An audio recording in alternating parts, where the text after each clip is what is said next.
Test 1.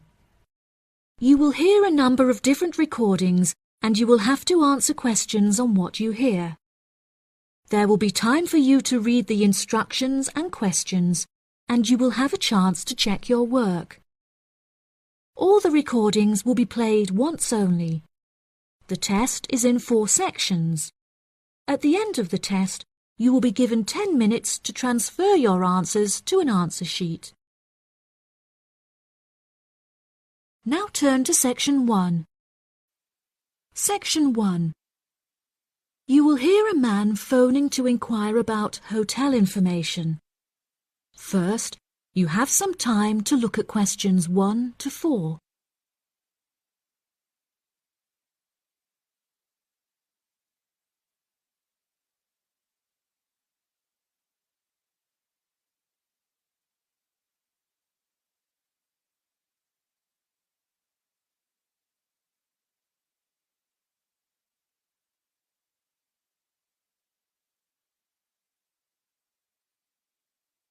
You will see that there is an example that has been done for you. On this occasion only, the conversation relating to this will be played first. Good afternoon. You're through to reception at the Island Hotel in Crete. How may I help you today? Yes, hello there. I'm hoping to book a double room for my wife and myself for about 2 weeks, from the 25th of April of this year. Firstly, could you tell me whether it's particularly hot during this time? The type of room the man requires is a double one, so double has been written in the space. Now we shall begin. You should answer the questions as you listen, because you will not hear the recording a second time. Listen carefully and answer questions 1 to 4. Good afternoon. You're through to reception at the Island Hotel in Crete. How may I help you today? Yes, hello there. I'm hoping to book a double room for my wife and myself for about 2 weeks, from the 25th of April of this year. Firstly, could you tell me whether it's particularly hot during this time? Yes, of course, sir. During late April and early May, the daytime temperature shouldn't exceed 19 degrees Celsius. But the weather has been rather erratic and difficult to predict in recent years, so I am unable to say for certain. Okay, that sounds good. My wife doesn't like going outside when it's very hot. I haven't booked flights yet, but I must say that I'm unfamiliar with Crete and its transport system. Does the hotel provide an airport shuttle service? Yes, sir. We provide a complimentary airport pickup service for all our guests. It takes about 40 minutes to get here from the airport, but it's at least 60 minutes at rush hours. And you will be provided with a fully air-conditioned shuttle bus. Okay, excellent. In that case, do you have any rooms available for the dates I gave you? I shall have a look on the system now for you, sir. Bear with me just a moment. Yes, sir. I can see now that we have several rooms available. Would you prefer a garden view or a sea view? Well, ideally I would like a sea view room with a balcony, but of course that depends on the difference in price. Not to worry, sir. All of our standard double rooms have ensuite facilities and a balcony. If you would like one of our sea view rooms, there is a premium of €60 per night. Okay, so could you tell me the total nightly rate for a standard double room with a sea view? Yes, of course, sir. For the spring months, our rate is €216 per night. For 14 nights altogether, this will come to €3,024. Perfect. I also read on your website that the hotel has gym and spa facilities. Are there any other facilities on offer? Yes, we have a large outdoor infinity pool overlooking the ocean, with luxury sunbeds and a poolside bar.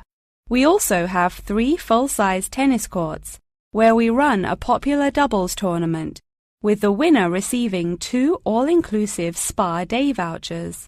Goodness, I shall have to brush up on my tennis skills. Before you hear the rest of the conversation, you have some time to look at questions 5 to 10.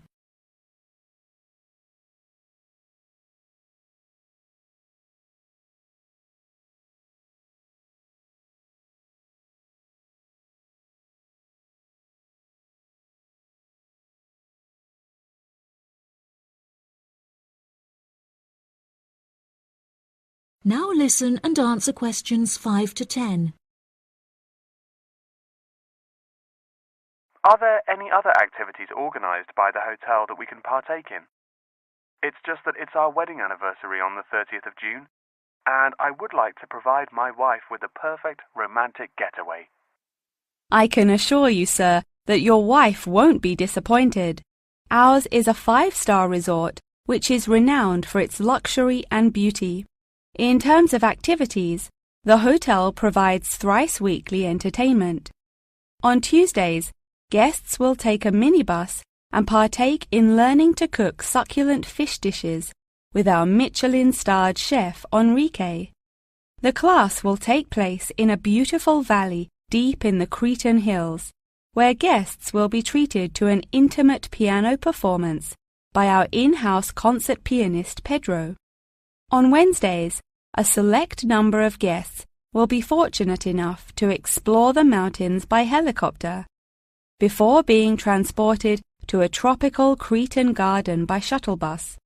Finally, on Thursdays, after a fancy dinner, we provide a spectacular fireworks display, which guests can view from the comfort of a cable car. Oh, wow! That all sounds absolutely wonderful. I shall book the room now, and then I need to look at flights so as not to become extortionate. Would you like to take my details now or later? That is the end of section 1. You now have half a minute to check your answers.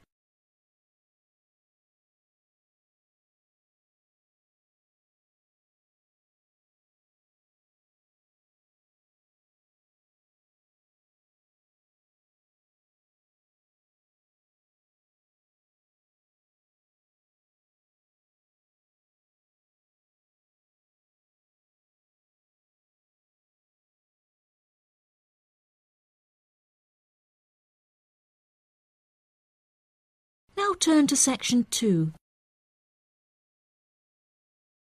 Section 2. You will hear part of a radio program about online exchange business. First, you have some time to look at questions 11 to 14.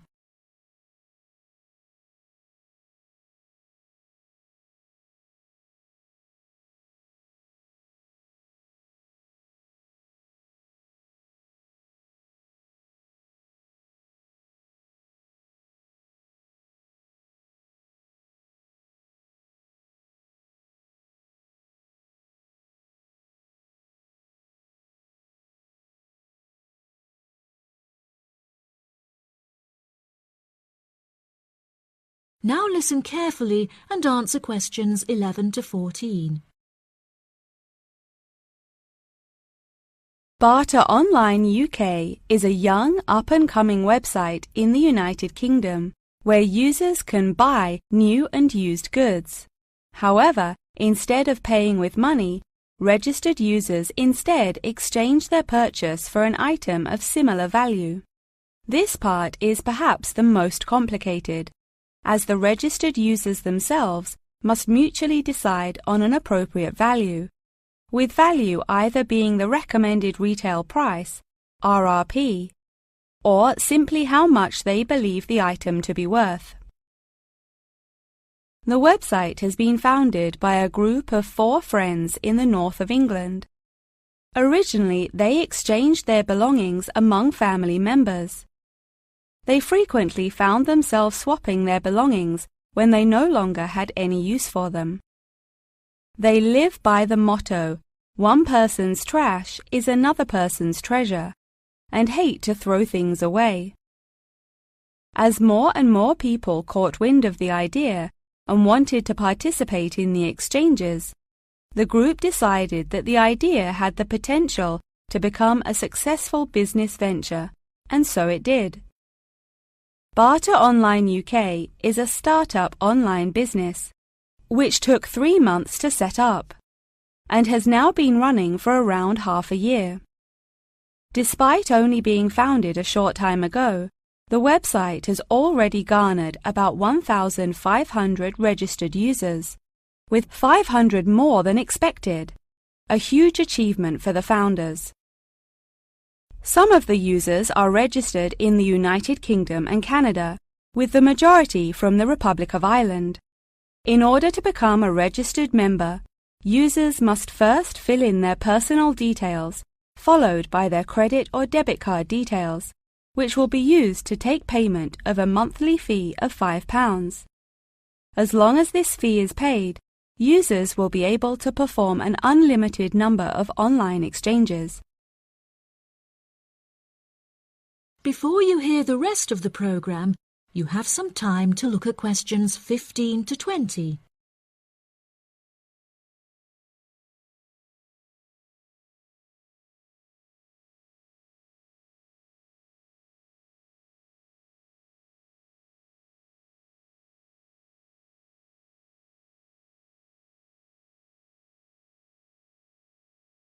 Now listen and answer questions 15 to 20.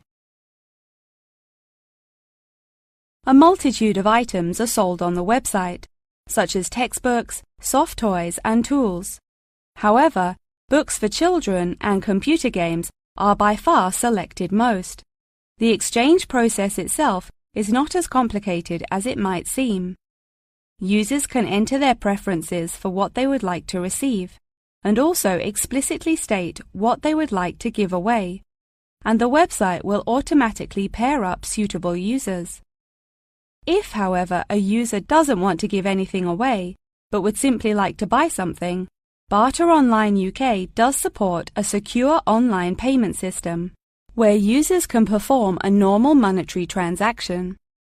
Despite this, the founding group strongly discourages the use of the online payment system, clearly stating that this goes against the intended ethos of the company. Although bartering is an age-old process, many of the website's users are unsure how to decide which of their own items to exchange. It often helps to order items by popularity using the filter button provided. This will tell the website to find out popular items for users' convenience. To this, the founding members say, just put everything you don't want on there. Different people have different tastes, and you never know what they might be looking for. In order to aid registered users in their exchanges and to provide them with assurance, the founders recently added a new feature whereby on completion of an exchange, users will be encouraged to provide each other with feedback. This feedback will include criteria such as the quality of the item as compared with how it was advertised, the ease of communication with the seller, the speed at which the item was delivered, and so on. The friends believe that using this method, users will have a more transparent and trustworthy bartering experience. That is the end of section 2. You now have half a minute to check your answers.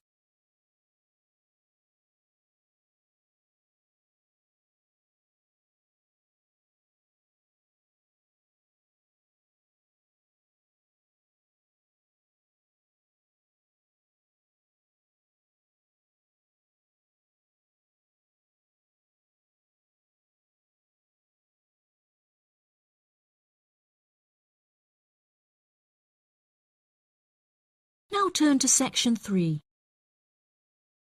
Section 3. You will hear Tom and Annie, two students, talking with their professor about the assignment. First, you have some time to look at questions 21 to 26.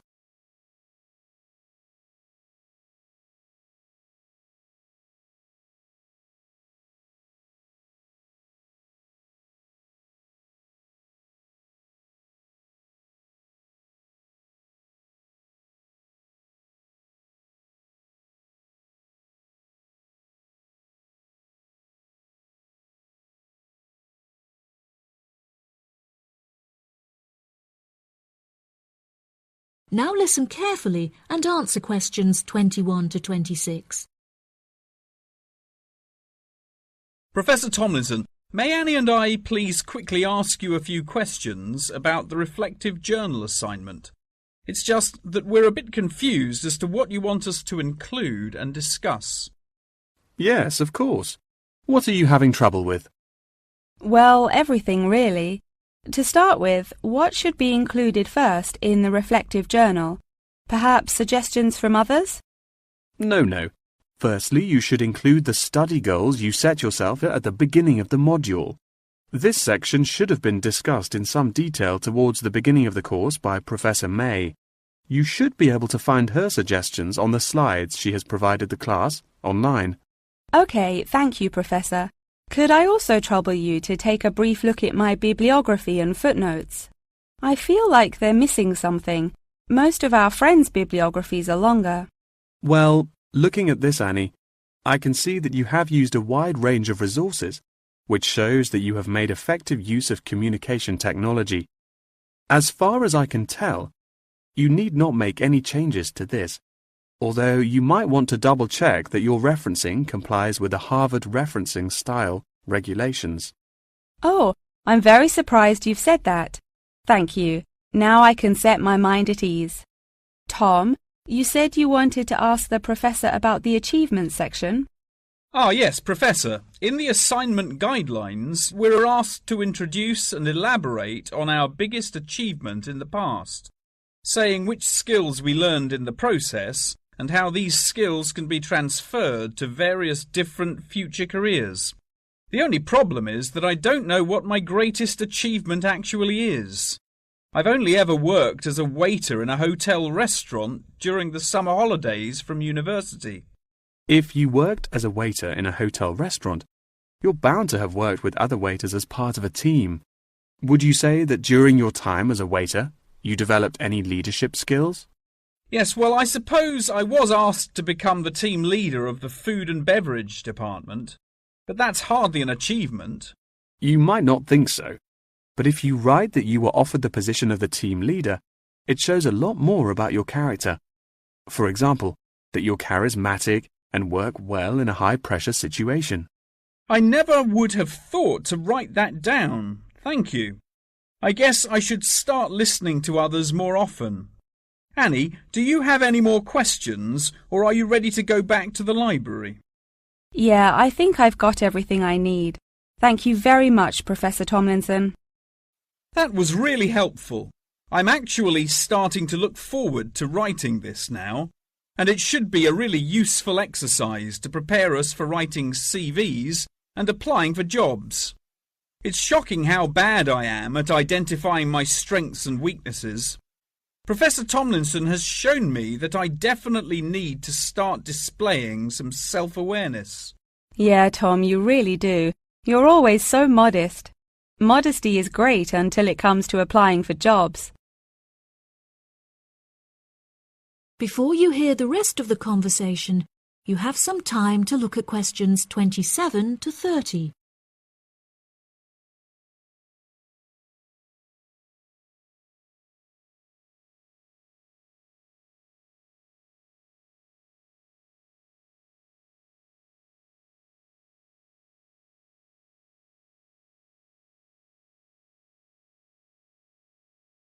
Now listen and answer questions 27 to 30. Oh no! I forgot to ask the professor about the section on identifying the skills gained through different activities. Do you remember? When it asks you, for example, whether writing an essay develops your study skills or your independent learning and so on. Oh goodness, we really should have asked him that. I've been having trouble with it too. It just seems like such a pointless task. What do you reckon the answers are? I think writing an essay might be a way of identifying and resolving a problem, because you have to state the problem in the introduction and then solve it. I'm not so sure about taking exams. I thought they were supposed to develop lots of different skill sets. If I really had to choose, I'd say that taking exams enables you to become more confident in yourself. Do you agree? Maybe.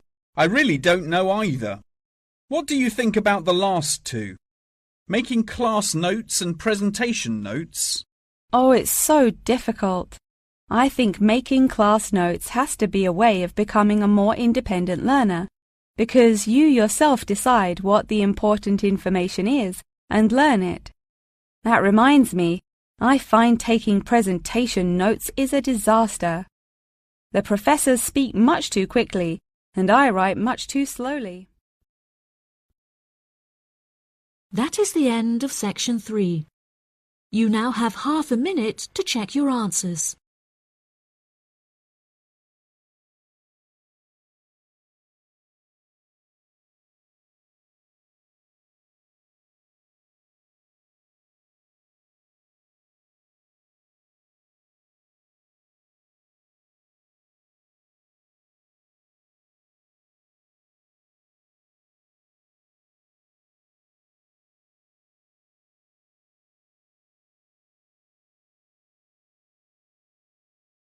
Now turn to section 4. Section 4. You will hear a talk on the research of the behaviour of chimpanzees. First, you have some time to look at questions 31 to 40.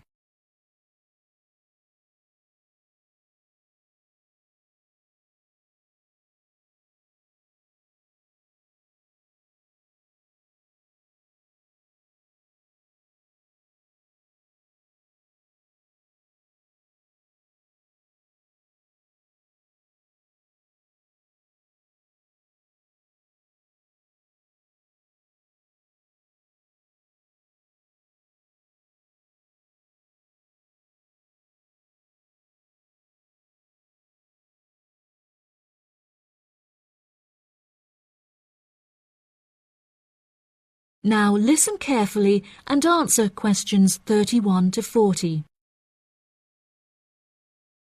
Welcome back to my series of short lectures on apes.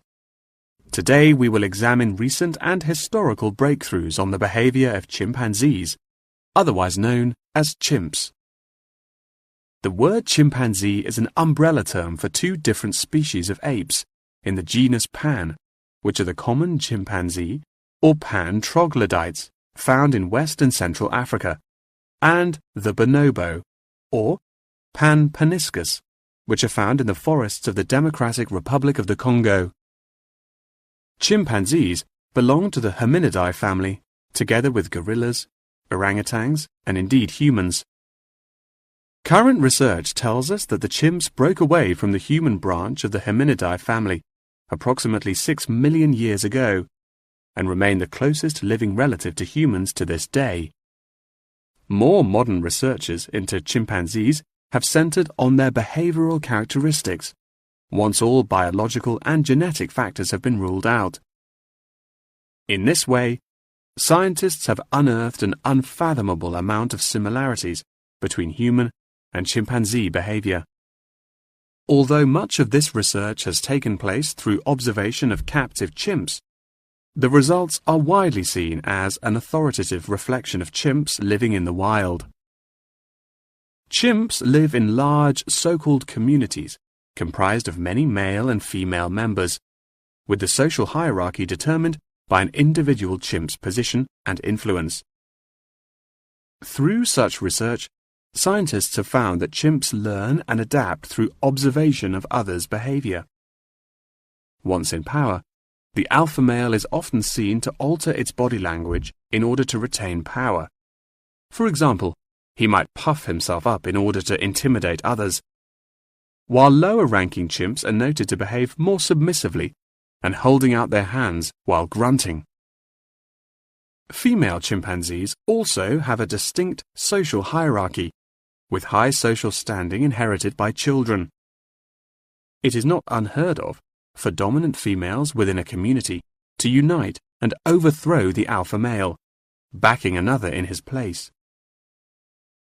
James Diamond, in his book The Third Chimpanzee, suggests that chimps should now be reclassified in the genus Homo instead of Pan, and there are many arguments still in favor of this.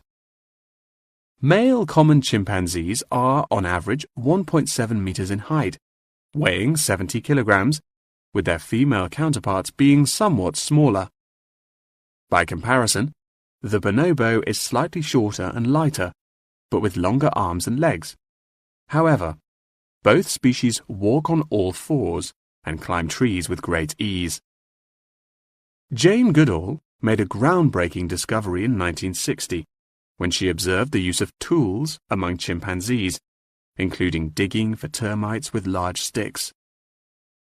A recent study claimed to reveal that common chimpanzees in Senegal have been using spears sharpened with their teeth to hunt. However, these reports remain unsubstantiated. Researchers have witnessed such tools, namely rocks, being used by chimps to open coconut shells, and indeed crushing nuts with stone hammers. As scientific technology has developed, so too has our knowledge of the sheer extent of the chimp's intelligence. Research has now shown that chimps have the capability to learn and use symbols and understand aspects of the human language, including syntax, as well as numerical sequences. As I mentioned earlier, the umbrella term chimpanzee is comprised of the common chimpanzee and the bonobo. These two subspecies are divided along the Congo River, with the common chimps living on one side and the bonobos living on the opposite side of the river. Over the past few decades, both of these subspecies have witnessed an alarming decrease in population density, with animal activists now working harder than ever to protect those remaining and encourage procreation.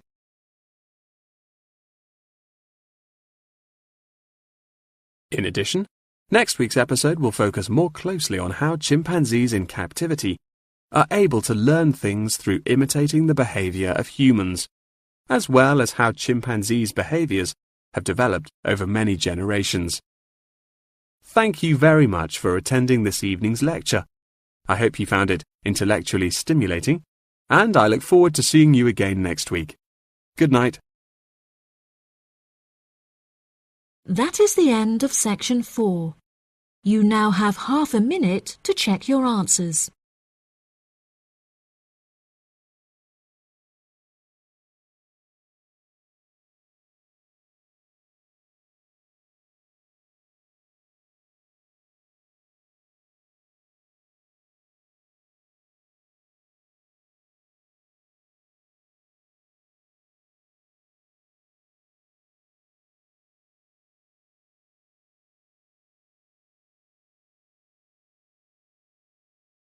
That is the end of the listening test. In the IELTS test, you will now have 10 minutes to transfer your answers to the answer sheet.